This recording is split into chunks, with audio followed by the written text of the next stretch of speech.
The laughter came first. It bounced off the high white walls of the assembly hangar, rolled across polished concrete, and died somewhere beneath the wing of a $94 million airplane, while Elias Mercer stood with a steel ruler in one hand and a red inspection tag in the other, saying nothing.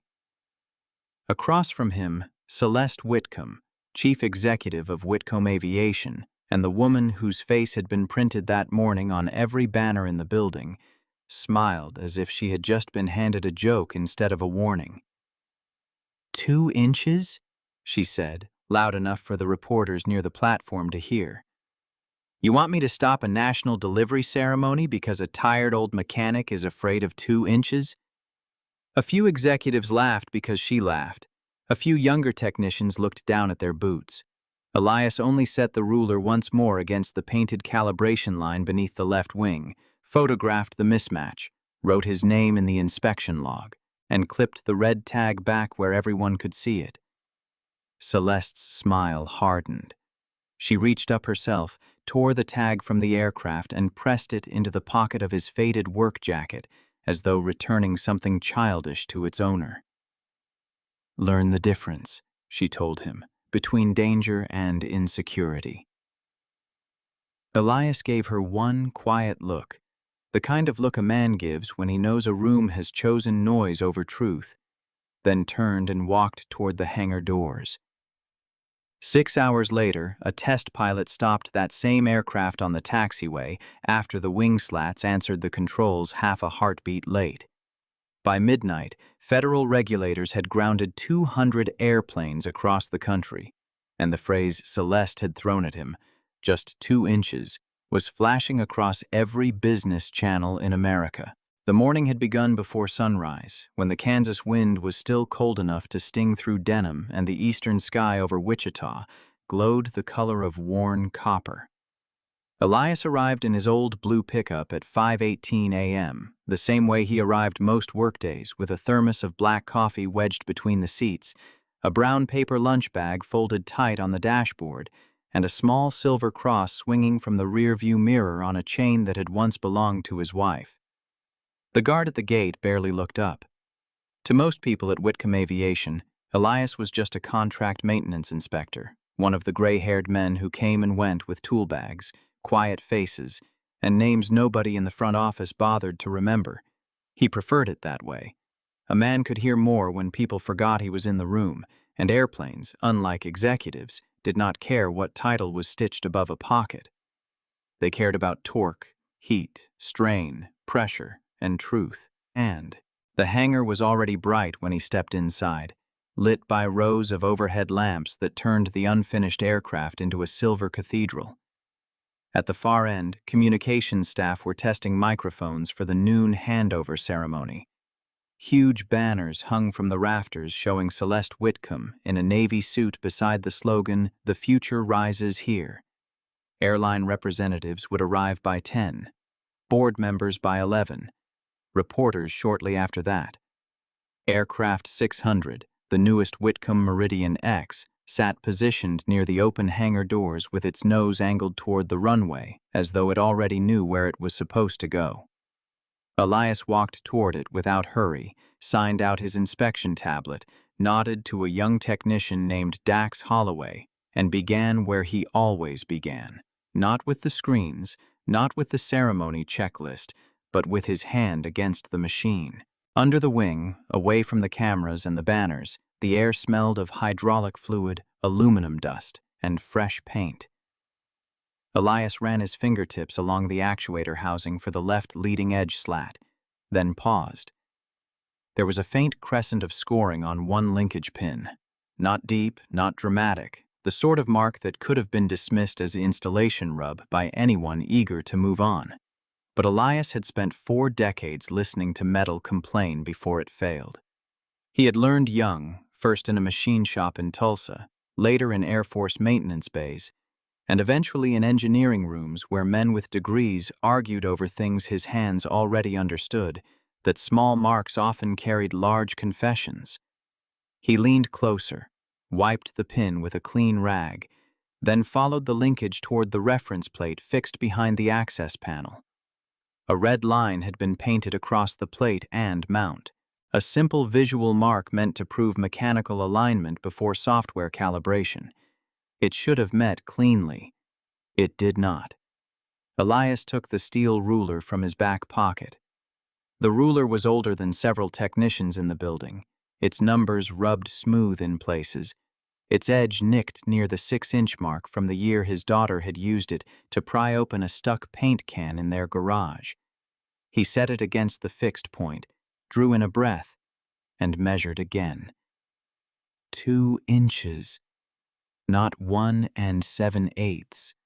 Not close enough to argue about. 2 full inches between the true mechanical neutral point and the painted reference line the computer believed it was reading. Behind him, Dax gave an uncertain laugh. That can't matter, can it? I mean, look at the size of the wing. Elias did not look back right away. He touched the actuator housing with the back of his knuckles and felt the slight warmth there, warmer than it should have been after a cold start cycle.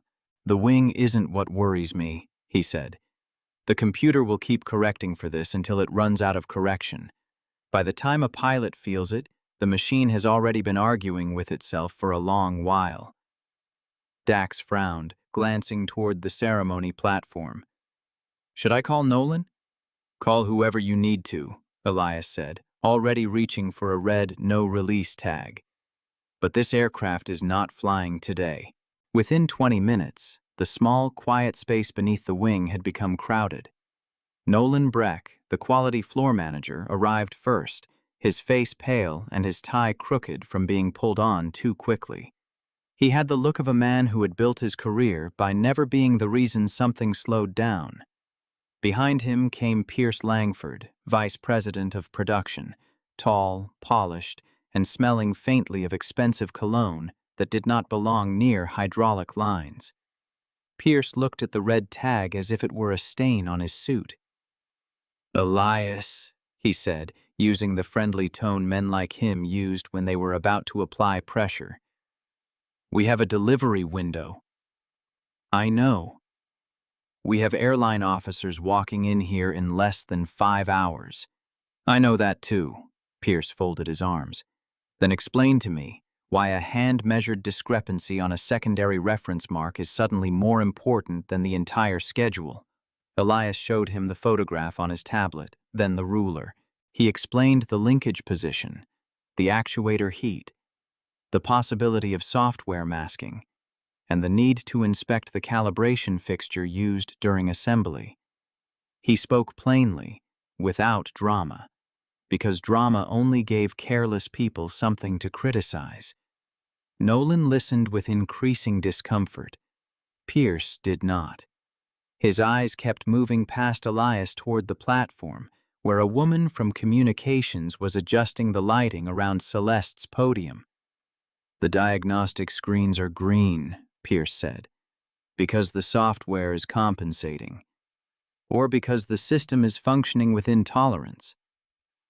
Elias slid out from under the wing and stood, slower than he used to, but steady. He was 61, broad-shouldered, with a gray beard trimmed close and hands permanently marked by years of solvent and work. Screens report what they're told to measure. I'm telling you the machine is wrong before the screen knows it. Pierce gave a small, humorless smile. That sounds like something a mechanic says when he doesn't trust engineering. For the first time that morning, Elias's eyes sharpened. It sounds like something an engineer says when he remembers why the mechanical check exists. That sentence should have made Pierce stop. Instead, it irritated him.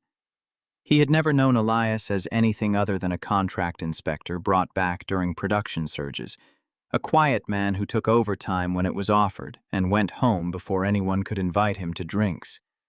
Men like Pierce hated being corrected by people whose badges did not match their knowledge. He asked Nolan to pull the build records. Nolan hesitated. Elias did not wait. He walked to an old terminal near the tool crib, one most people ignored because the newer tablets made it unnecessary, and entered the assembly trace for aircraft 600. The system lagged, coughed up a chain of part numbers, fixture IDs, shift codes, and calibration stamps. Elias scrolled until he found what he was looking for. Fixture K29, a steel assembly jig used to hold the slat actuator mount in position during wing integration. He had never liked that fixture. Too many moving clamps. Too much trust placed in a locking pin that wore by fractions before anyone noticed. He searched backward through the production history. First 10 aircraft, then 20, then 50. The same fixture appeared again and again. His stomach tightened, not from surprise, but from the cold confirmation of a fear he had not wanted to name. K-29 had been used across a run of 200 Meridian X aircraft, serials 401 through 600, many already delivered to airlines from Seattle to Atlanta, from Denver to Miami. Elias printed the manifest. The paper emerged warm and curling from the old machine. He folded it once and tucked it inside his jacket beside the red tag Celeste had not yet returned to Shimshim. His phone buzzed. A text from his daughter, Mara. "You still calling tonight? Don't forget I have questions about the scholarship form." Elias stared at the message longer than necessary. Mara was 22 now, finishing her final year in mechanical engineering at Kansas State, but there were moments when he still saw the girl who used to fall asleep at the kitchen table while he filled out insurance forms after her mother's treatments. He typed back, "I won't forget. Might be a hard day here." Then, after a pause, he added, "Found something small that isn't small."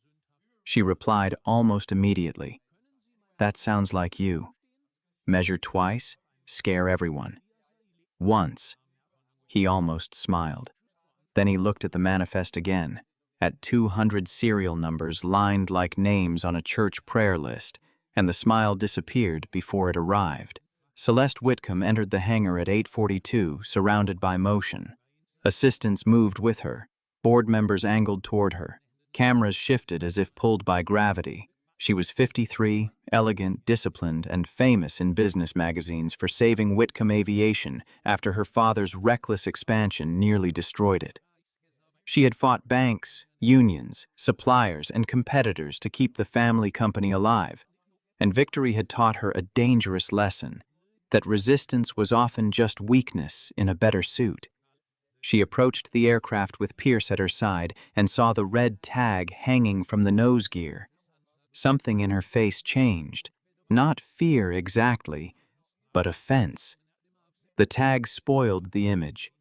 It interrupted the story she had paid people to stage. "What is this?" she asked. Pierce answered before Elias could. "A contract inspector has concerns about a calibration mark."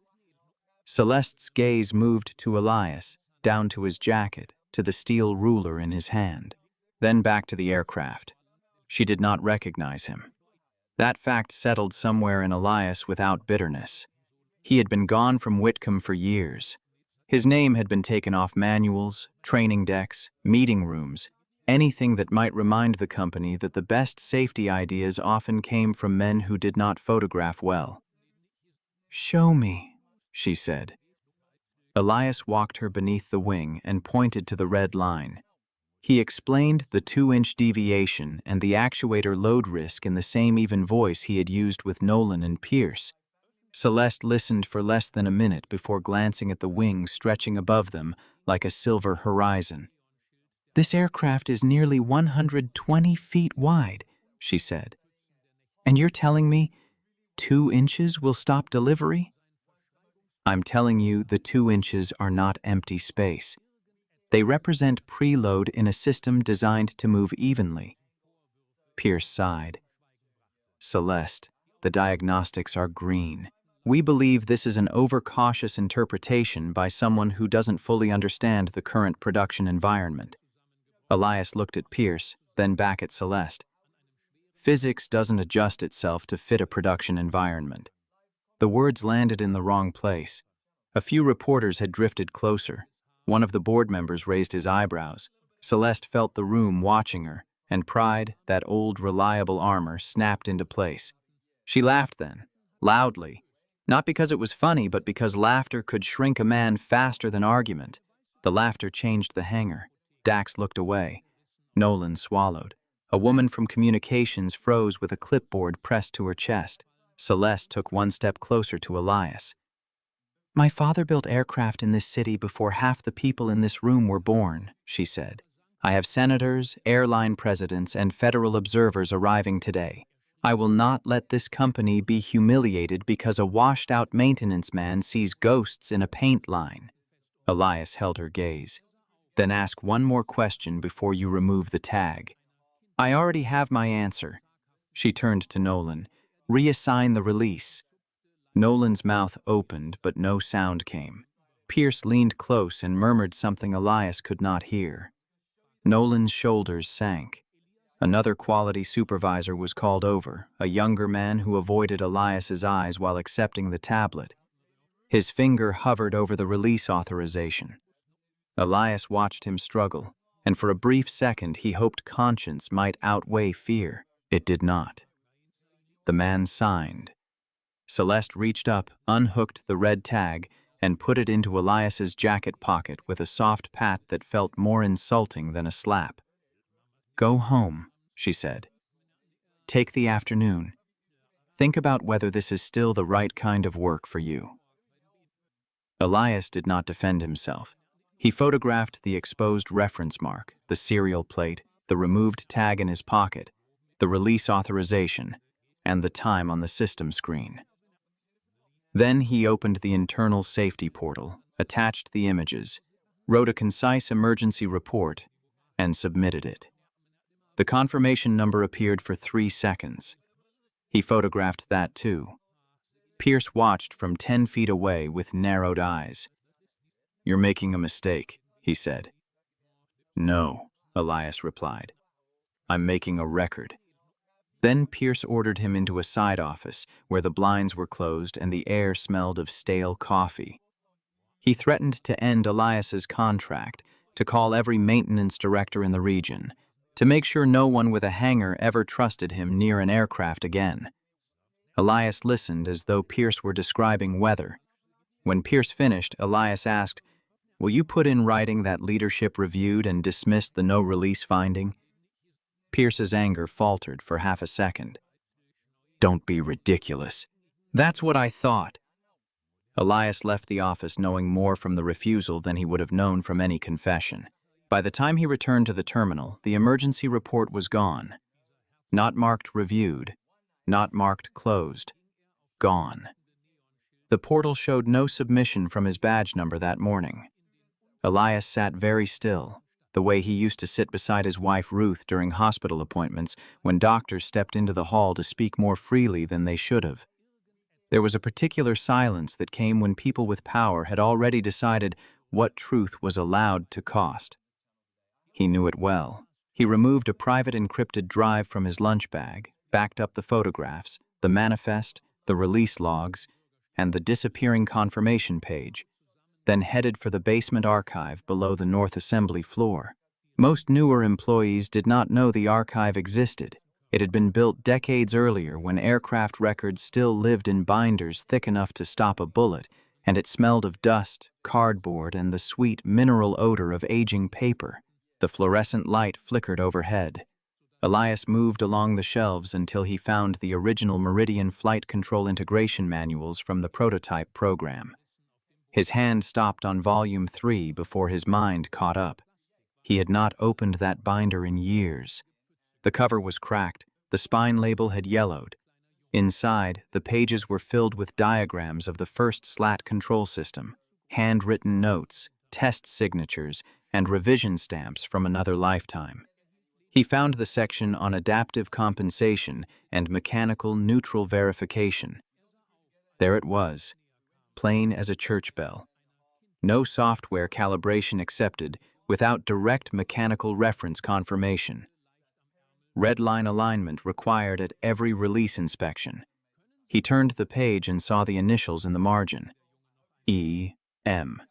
His own handwriting, tighter then, more impatient, written before Ruth got sick, before Mara learned to make her own lunches, before he traded conference rooms for school pickups and hospital parking garages. For a moment, the archive blurred, not with tears exactly, but with the sudden weight of years spent being necessary to people who forgot you once you stepped out of sight. He found the newer procedure in a separate binder marked Production Acceleration Revision. The mechanical reference confirmation had been removed. The note beside the deletion read, redundant due to adaptive sensor validation. Time savings approximately 11 minutes per aircraft. Approved by Pierce Langford. Elias read the sentence 3 times. 11 minutes. Men had gambled with the lives of passengers for 11 minutes. He carried both binders to Dr. Malcolm Voss, Whitcomb's chief engineer, a careful, intelligent man whose caution had curdled over the years into self-preservation. Malcolm's office overlooked the hangar but felt removed from it, all glass awards and framed patents. He knew Elias from the old days, though he had never said much about it after Elias returned as a contractor. Some men are embarrassed by another man's fall because it reminds them how fragile their own height is. Malcolm reviewed the measurements and rubbed the bridge of his nose. The simulations show margin, he said finally. The simulations are using compensated sensor values. That's how the system reports position. That's how the system hides position. Malcolm looked up sharply. Elias softened his voice. Mal, the computer thinks it's correcting a minor drift. But if the physical neutral is wrong before calibration, every correction becomes part of the lie.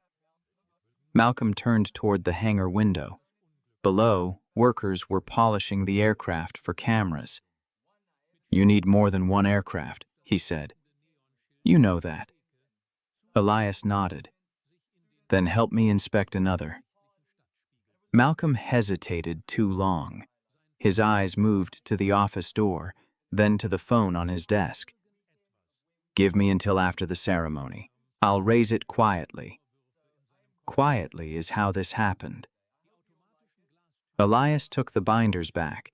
In the adjacent maintenance bay, Aircraft 587 sat with panels open for a routine hydraulic check.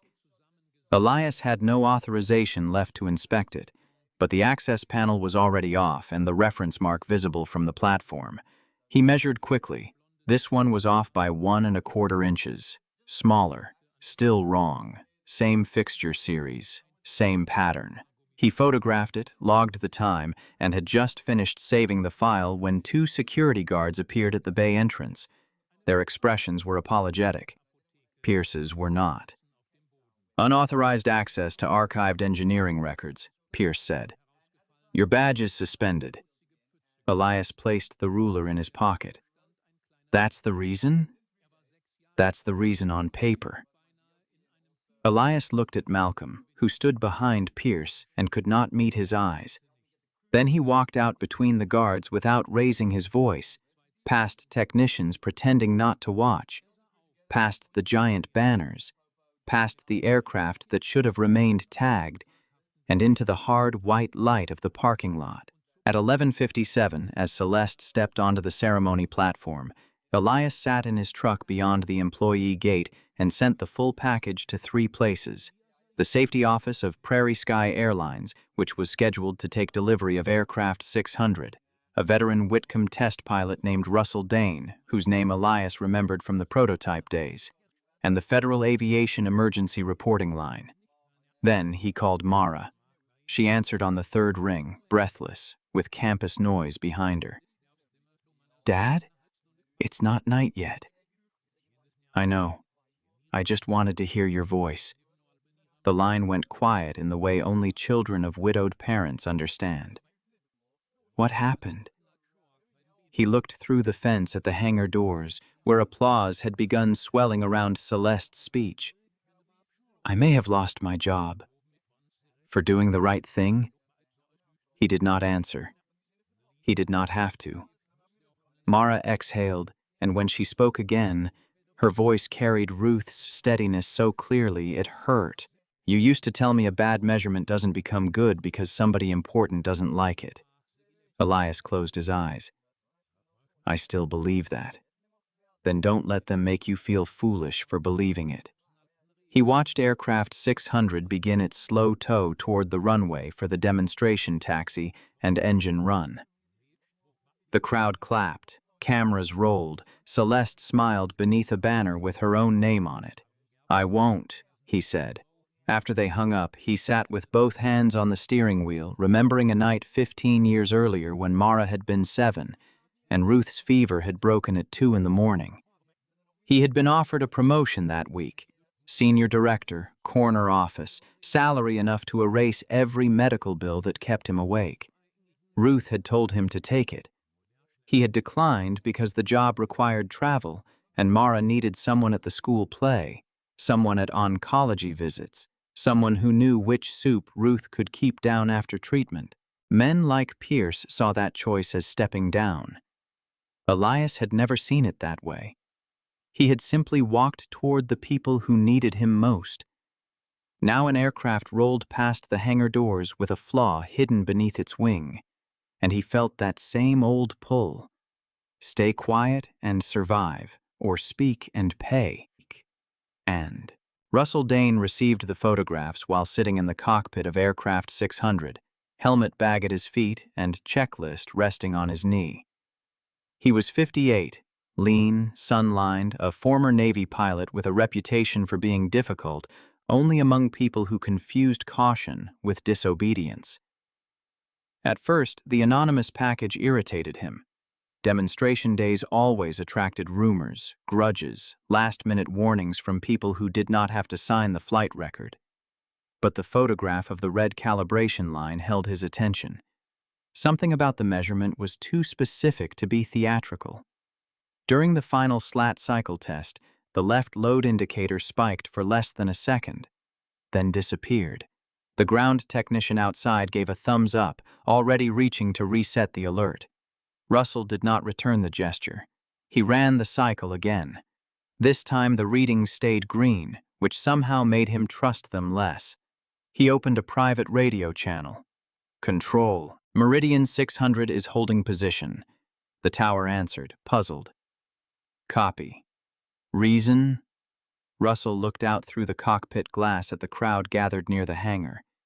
"Flight control disagreement during slat cycle. I'm not taking this aircraft forward." Within minutes, the celebration began unraveling. The tow stopped in full view of airline executives and cameras. Communications staff rushed like ants around a kicked hill. Pierce stormed toward flight operations, where Russell had already climbed down and asked for the left wing panel to be opened. "It was a transient sensor spike," Pierce snapped. "Then you fly it," Russell said. The panel came off. A technician checked the actuator with a thermal gun. The left side was running hotter than the right. Not enough to smoke, enough to speak. Russell called the number attached to the anonymous package. Elias answered from his truck. For a moment, neither man said much. Professionals did not trust easily on days when reputations were at stake. Then Russell asked, "How did you know where to look?" Elias explained the red line, the K-29 fixture, the compensation loop, and the missing mechanical check. Russell listened without interruption. When Elias finished, he said only, "Stay near your phone." By late afternoon, 2 airline maintenance divisions had joined the conversation. Prairie Sky inspected a Meridian X delivered 3 weeks earlier and found a smaller but similar deviation. Cascadia Air in Seattle reported a prior slat warning that had been filed as a software nuisance after disappearing during reset. That aircraft fell inside the same serial range. Elias sat at the edge of the employee parking lot with his laptop balanced on the passenger seat, comparing logs as the sun dropped toward the flat horizon. The pattern sharpened with each new file. K-29 fixture. Missing direct check. Adaptive compensation smoothing over mechanical misalignment until load readings began to flicker. At 6:30, a federal investigator named Lena Ortiz called him. Her voice was calm, clipped, and free of corporate perfume. "Mr. Mercer, I have your submission. Are you willing to stand behind these measurements under formal review?" "Yes, ma'am." "Were you employed by Whitcomb Aviation when you took them?" "Until about lunchtime." A brief pause. "I understand. Do you have proof your internal report was deleted?" I have the submission confirmation, timestamp, and the later empty log. Send them. He did. An hour later, Lena requested the complete production trace from Whitcomb. Pierce told regulators K-29 had been used only on recent aircraft under final assembly. Elias sent the manifest proving otherwise. By 11:48 p.m., the emergency grounding order was issued for 200 Meridian X aircraft, serials 401 through 600. Aircraft still parked could not depart. Aircraft already airborne were allowed to complete current flights, then required immediate inspection. No one crashed. No passenger was injured. That mercy became the only good news of the night. Across the country, airline operations centers bloomed red with cancellations. Gate agents faced angry travelers. Pilots waited for instructions. Mechanics opened panels under floodlights. And in Wichita, Celeste Whitcomb stood in the executive operations room watching a digital map of the United States fill with grounded aircraft icons like wounds appearing on skin. The first public statement from Whitcomb Aviation called the grounding a precaution related to inconsistent sensor behavior. It did not mention the red tag. It did not mention Elias. It did not mention that the chief executive had personally removed a safety warning in front of witnesses. For nearly an hour, Celeste believed the statement might hold. She had survived crises before. Markets panicked, reporters circled, lawyers softened verbs, and eventually the world moved on. Then a short video appeared online, taken by an airline employee standing near the ceremony platform. It showed Elias beneath the wing with his ruler. It showed Celeste laughing. It caught her saying, "A tired old mechanic afraid of 2 inches." By breakfast, the clip had been replayed on national morning shows beside images of stranded passengers sleeping in terminals. Shares of Whitcomb Aviation dropped hard enough to trigger board calls before the coffee in Celeste's office had cooled. Pierce arrived early, furious but controlled, carrying a folder of talking points. "We position Mercer as disgruntled," he said. "Temporary contractor. History of overstepping. We emphasize that no accident occurred." Celeste looked at the frozen image of herself on the television, mouth open mid-laugh. Was he right? Pierce did not answer quickly enough. "The investigation is ongoing. That isn't what I asked." He closed the folder. He found a condition. Whether it was dangerous at fleet level remains to be proven. Celeste wanted to accept that sentence. It offered a ledge, but her memory kept returning to the moment beneath the wing, not to the measurement, not even to the tag, but to Elias's face when she laughed. He had not looked embarrassed. He had looked sad, as if she had failed a test she did not know she was taking. Still, pride is a stubborn architect. It can build a wall in minutes and spend years pretending it is shelter. By 9, she was telling the board that Elias had bypassed proper channels, caused panic, and inflated a manageable issue into a national crisis. By 10, Lena Ortiz arrived with federal authority, a sealed evidence request, and no interest in Celeste's preferred version of events. Lena interviewed Elias in a small conference room at the edge of the facility because Whitcomb security would not reactivate his badge beyond visitor access. It was a petty choice, and everyone knew it. Employees slowed as they passed the glass wall, watching the man they had seen escorted out now sit across from the federal investigator with his old ruler placed on the table between them. Elias had brought a sealed envelope containing printed photographs, the K-29 manifest, the original procedure pages, the deleted report confirmation, and a handwritten timeline. Lena opened each item carefully.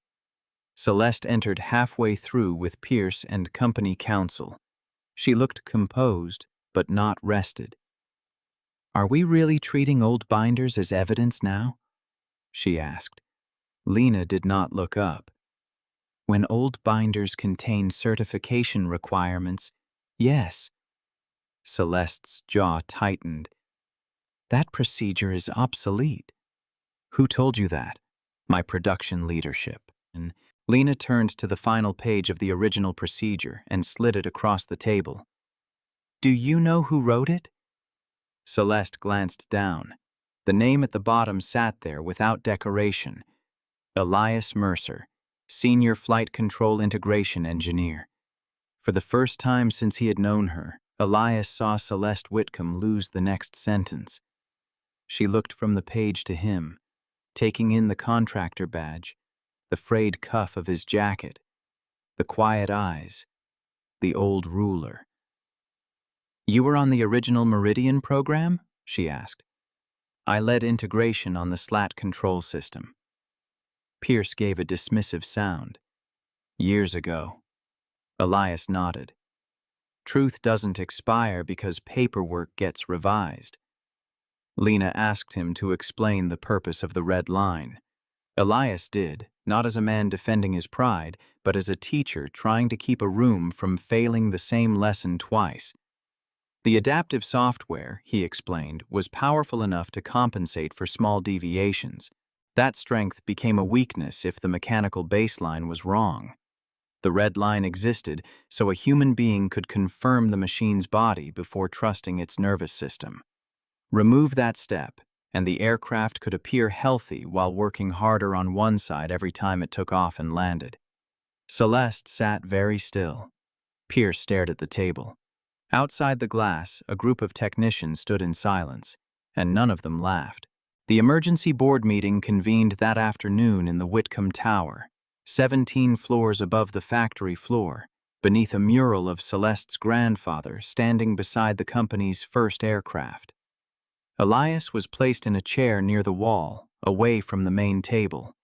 The insult was obvious, but it failed because he did not appear insulted. He set his ruler on his knee, folded his hands over it, and waited. Around the table sat board members, airline representatives, lawyers, federal officials, and executives who had spent years speaking about safety as a value while treating delay as a disease.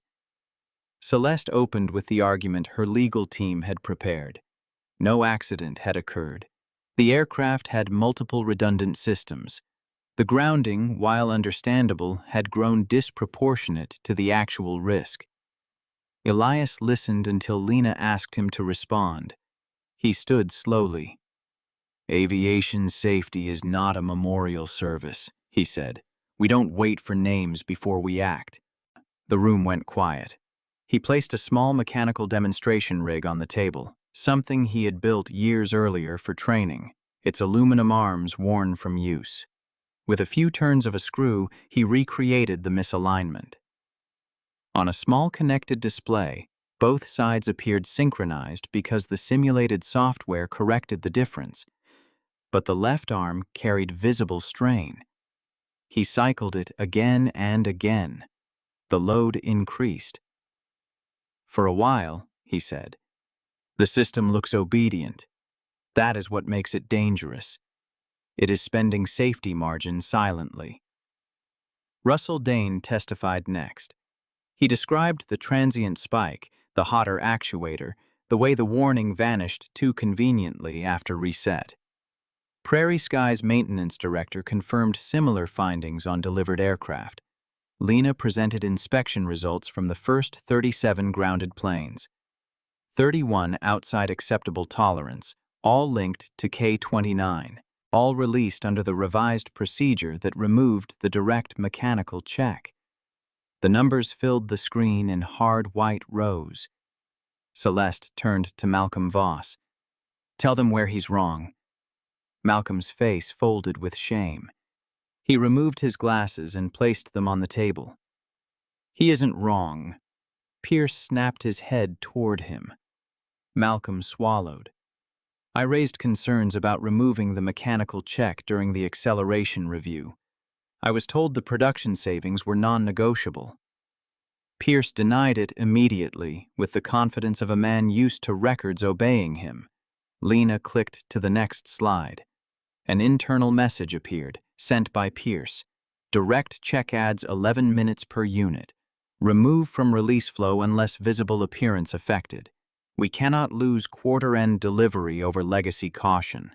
No one spoke for several seconds. Nolan Breck was called in near the end. He looked smaller than he had beneath the wing, a middle manager crushed between fear of losing his job and fear of keeping it. His hands trembled as he confirmed that Pierce had ordered him to delete Elias's emergency report. He said it would create a federal notification if it stayed in the system, Nolan said. He said we'd sort it after the ceremony. Pierce's lawyer objected. Lena asked for the objection to be noted and moved on. Celeste tried then to separate herself from Pierce's decisions, saying production procedure revisions had not crossed her desk in technical detail. Elias did not let anger enter his voice. That made the words harder to escape. You may not have written the revision, he said, but you saw the red tag. You heard the warning. You removed it yourself. A recording of the hangar exchange played on the conference room screen. Her laughter filled the expensive room. Her own words came back stripped of the power that had carried them the first time. A tired old mechanic, afraid of 2 inches. Celeste looked down. Board chair Vivian Rourke, an old banking executive who had known Celeste since she was a girl, turned to Elias. Mr. Mercer, what outcome are you seeking? The assumption hung in the air. Money. A title. Revenge.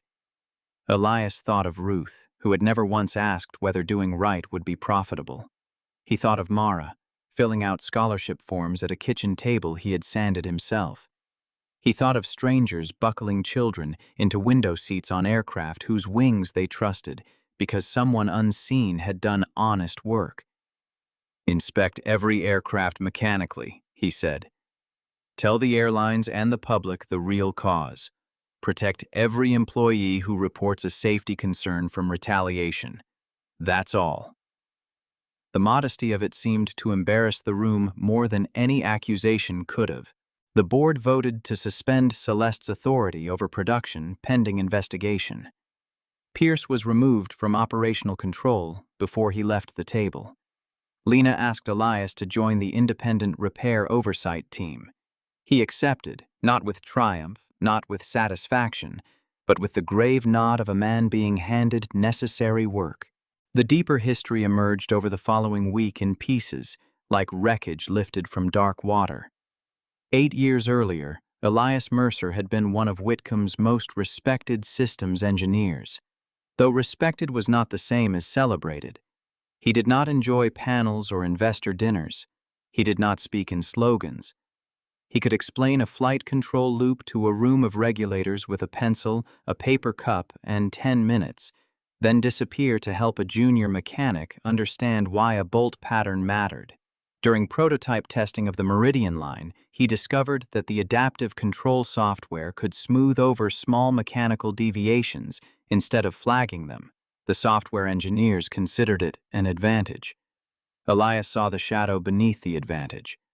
He designed the red reference mark and required direct mechanical verification before release. The safeguard helped the aircraft pass certification and became one of the quiet reasons the early Meridian earned such a strong safety record. Then Ruth got sick. Breast cancer first, remission, then recurrence in the liver. Elias turned down the management track because management meant travel, and travel meant Mara sitting in hospital waiting rooms without him.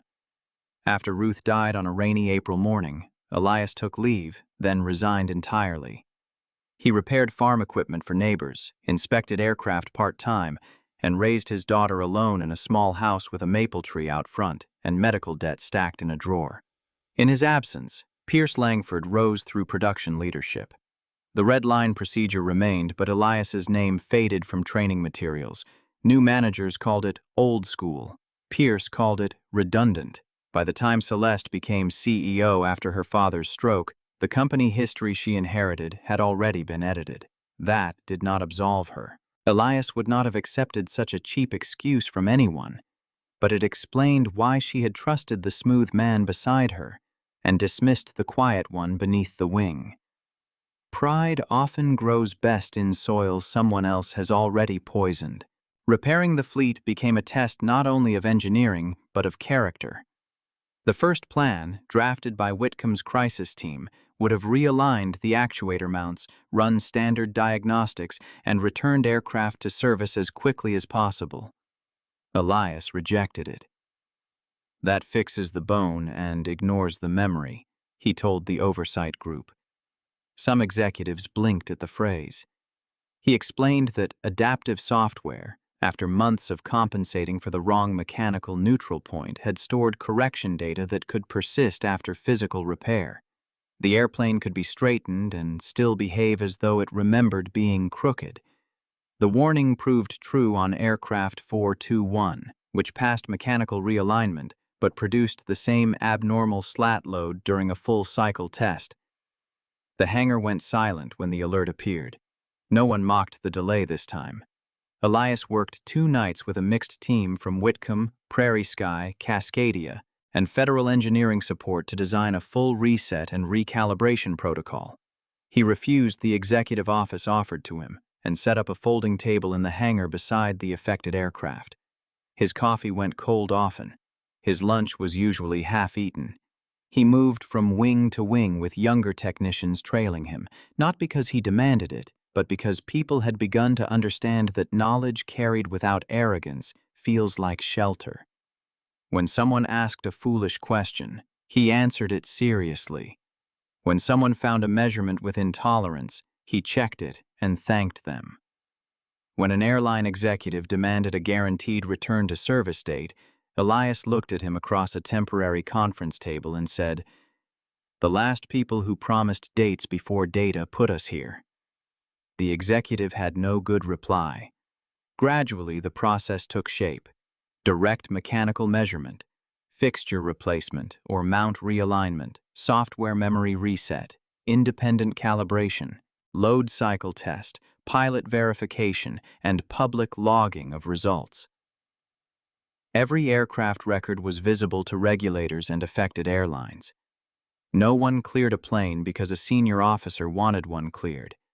The first 20 aircraft passed, then 50, then 80. With every corrected machine, the hangar changed. The sound of work became steadier. Supervisors stopped hovering over clocks. Mechanics who had once kept doubts to themselves began calling out small concerns without apology. Celeste watched much of this from the edge of rooms she used to command. Her title remained technically, but authority had drained from it. She signed documents, answered regulators, and endured board supervision, but the center of the company had moved downstairs to a folding table where Elias Mercer wrote measurements by hand in a spiral notebook before entering them into the public system. She resented him at first, though resentment had less to do with him than with what his presence revealed. He did not gloat. He did not leak insults to reporters. He did not demand that anyone call him by his old title. Somehow that made everything worse. A vengeful man could have been dismissed as bitter. A dignified man became a mirror. One evening, after the 43rd aircraft passed the new protocol, Celeste asked him to meet in a small office overlooking the tarmac. The sun was setting behind 2 grounded Meridian X aircraft, turning their fuselages gold and making them look peaceful in a way they had not earned. Celeste stood by the window, arms folded. "Why didn't you tell me who you were?" she asked. Elias remained near the door. Would it have changed the measurement? It would have changed how people listened. That's the problem. She turned. The answer struck harder than she expected. I relied on the information I was given. You relied on the information that let you keep moving. Her face tightened, but he continued gently, which left her no place to put her anger. A correct warning doesn't become more correct because it comes from a former senior engineer. And it doesn't become less correct because it comes from a man with grease on his sleeve. Celeste looked out at the tarmac again. The lawyers want to frame this as a procedural misunderstanding. It wasn't. You know what full admission will do to me. Elias thought of the video, the laughter, the red tag in his pocket. You didn't lose authority because of 2 inches, he said. You lost it in the moment you decided mockery was easier than asking one more question. For a long time, she said nothing. Beneath them, floodlights clicked on across the grounded aircraft, and workers moved in small pools of white light, like people tending something injured. The public hearing took place 2 weeks later in a federal building downtown, in a room paneled with dark wood and crowded with cameras. The same national outlets that had once planned to cover Whitcomb's triumphant delivery now waited to record its accounting. Pierce arrived with attorneys and a face arranged into injured dignity. Malcolm Voss arrived alone.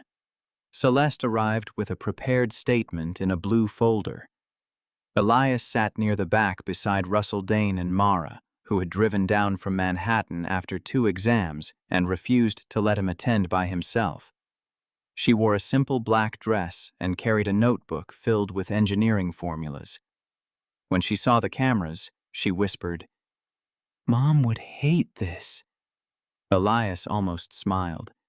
"Your mother hated every room without decent coffee." Mara squeezed his hand under the bench. Lena Ortiz presented the timeline with devastating patience.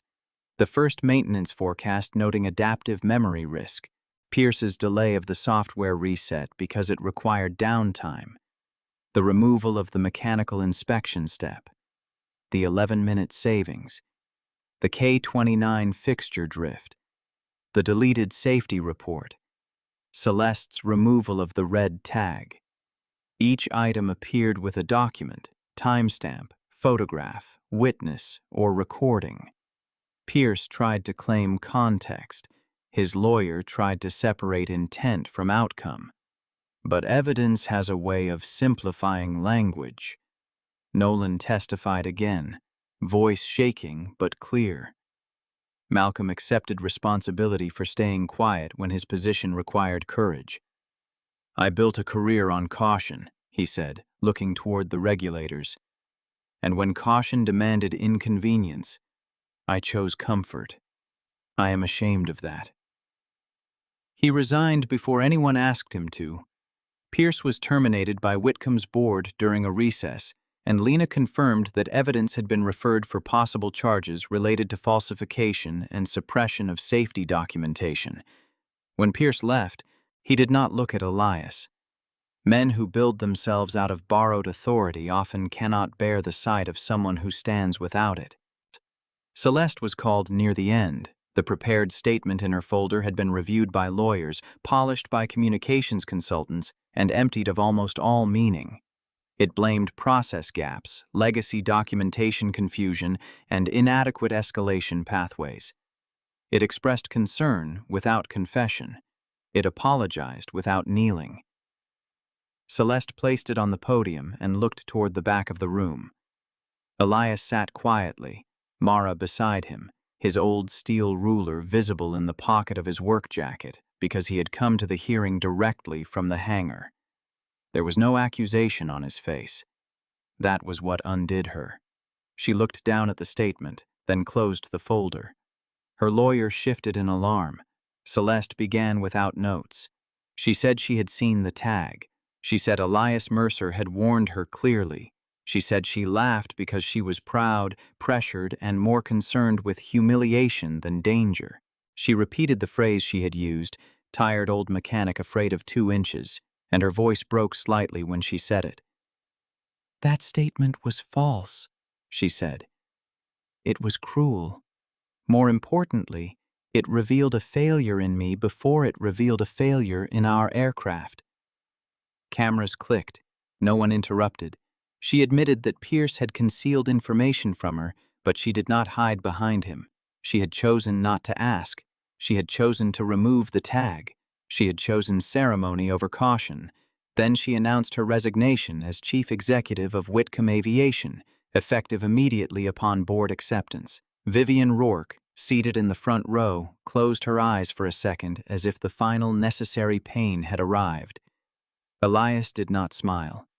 Mara glanced at him, perhaps expecting some sign of relief or victory, but he only looked tired. Later, in the hallway, she asked whether he was glad. He shook his head. "No. A woman lost the work she built her life around." "She was awful to you. She was wrong, that's enough.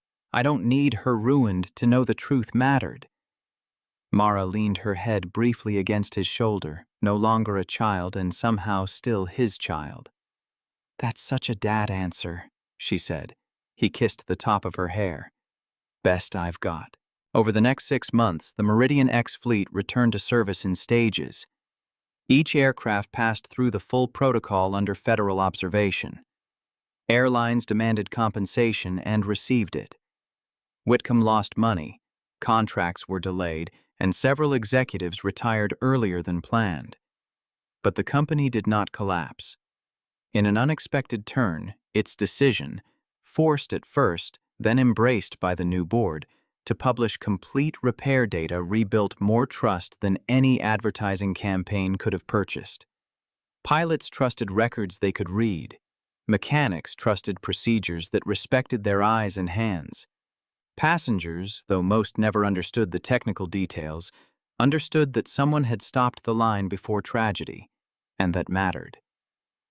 Elias was offered the role of Chief Operating Officer by a board eager to display reform. He declined before the sentence was finished. "That office belongs to someone who wants to run production," he said. "I want the authority to stop it." So Whitcomb created an independent safety division with direct reporting power to the board and regulators, immune from production deadlines and executive retaliation. Elias agreed to lead it on 3 conditions. Any employee could halt work for a documented safety concern. No concern could be deleted from the system, only resolved with visible evidence. And every new technician would be trained to understand not just which step to perform, but why it existed. His official portrait for the company directory showed him in a work shirt, not a suit. Communications tried to object. He ignored them. Most days he remained in the hangar, moving between aircraft with his ruler, his notebook, and the same battered thermos. Younger workers began bringing him questions they once would have buried. Some were serious, some were false alarms. He treated both with respect because fear of embarrassment had hidden more danger in aviation than ignorance ever had. Mara graduated in May and accepted a junior engineering position with an aircraft supplier in Tulsa. At the small dinner afterward, she gave Elias a new steel ruler engraved with his initials. He admired it, thanked her, and kept using the old one. She rolled her eyes exactly like Ruth used to. Celeste returned to the hangar in early autumn, without cameras, assistants, or the hard polish of command. She wore a plain gray coat and stopped at the visitor desk like anyone else.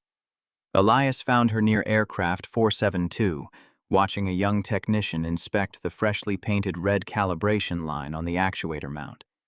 For a while, neither spoke. The hangar was quieter than it had been on ceremony day, but more alive in a deeper way.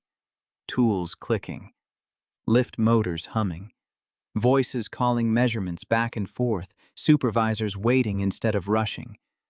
Celeste looked older, not broken, humbled. "There is a difference."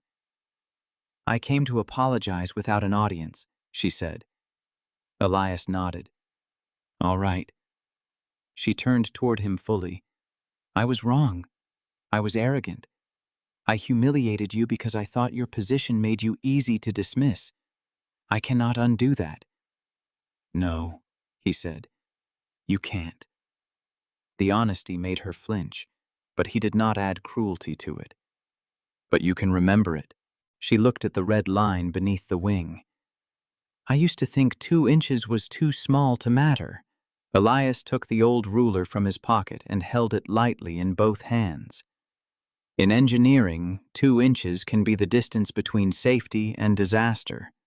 In leadership, sometimes it's the distance between bending down to check and turning away because you don't want your suit to crease. Celeste gave a small, wounded smile, not because it was funny, but because it was true. "I deserved that. It wasn't punishment. What was it?" "A measurement." She nodded slowly. Before leaving, she asked whether the company would recover. Elias looked across the hangar at the crews working under the wings, at the young technician calling over a supervisor to verify a mark that seemed slightly uneven, at the way everyone stopped without complaint. "It has a chance," he said. That's more than it had when looking careful was treated like weakness.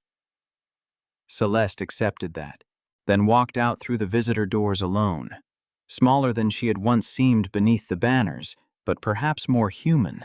Near closing that same day, the young technician who had called for verification, her name was Lila Grant, 26, sharp-eyed, and still new enough to apologize before asking good questions, stood beside aircraft 489 with concern written across her face. "Mr. Mercer," she called, "this line looks off to me. The old hangar reflex might once have been annoyance. Not now." Conversations faded. A supervisor stepped back. No one mentioned schedule. No one laughed. Elias walked over, knee joints complaining softly, and lowered himself beneath the wing. Lila handed him a flashlight. Dax Holloway, no longer the uncertain kid from ceremony morning, opened the log before being asked. Elias set the old ruler against the fixed point, checked the mark, then checked it again from a different angle. The hangar seemed to hold its breath. "Within tolerance," he said at last. A quiet exhale moved through the crew. Lila's cheeks colored. "Sorry for stopping the line." Elias looked at her over the top of his glasses. "Don't ever apologize for asking the machine to tell the truth." She nodded, and something in her posture changed, as if a weight she had not known she carried had been lifted. The line resumed. Tools clicked. The aircraft waited its turn with patient silver wings. Elias remained beneath the panel for a moment longer, the flashlight beam resting on the red calibration mark. He thought of Ruth, of Mara, of the long years when he had believed the world only noticed loud men in polished shoes. He thought of Celeste's laughter and the silence that followed when truth returned with evidence in its hands. Then he slid the ruler back into his pocket and stood. Outside, evening settled over Wichita, turning the runway lights into a chain of steady stars. Inside, under the bright hangar lamps, ordinary people kept measuring, checking, signing their names only where their conscience allowed. And that, Elias knew, was how lives were protected most of the time, not by speeches, not by banners, not by power standing tall at a podium, but by someone humble enough to kneel beneath a wing and care about the inches everyone else was too proud to see. 2 inches can seem trivial, yet in Elias Mercer's hands, they became the distance between routine applause and national safety. When this quiet inspector spotted a small misalignment beneath a brand new jet, executives laughed, a proud CEO pocketed his red safety tag, and the cameras kept rolling. But truth, like metal fatigue, doesn't bend to ego. Elias filed the report, lost his badge, and still pressed send, triggering the grounding of 200 aircraft and protecting thousands of travelers. His stand sparked a deeper overhaul. Procedures were rewritten, silent voices found strength, and a whole company learned deadlines mean nothing without conscience.